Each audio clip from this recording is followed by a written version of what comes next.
Hi everyone, today I just want to show you a quick time-saving opportunity I found with using folders as a data source when you have to use the same source multiple times because, for example, the Excel file in that folder has many tabs that you need to bring into your model.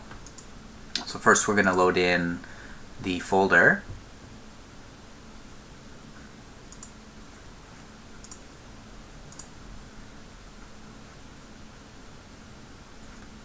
And just navigate to the appropriate place, Power BI, and folder. Okay, so once we've loaded that in, we can combine and transform the data.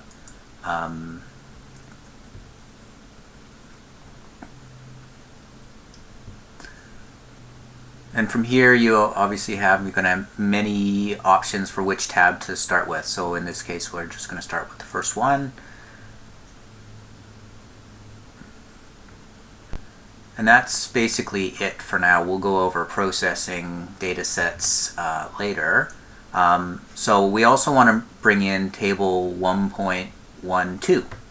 So all I'm going to do in this case, I'm going to copy this data set or duplicate the data set.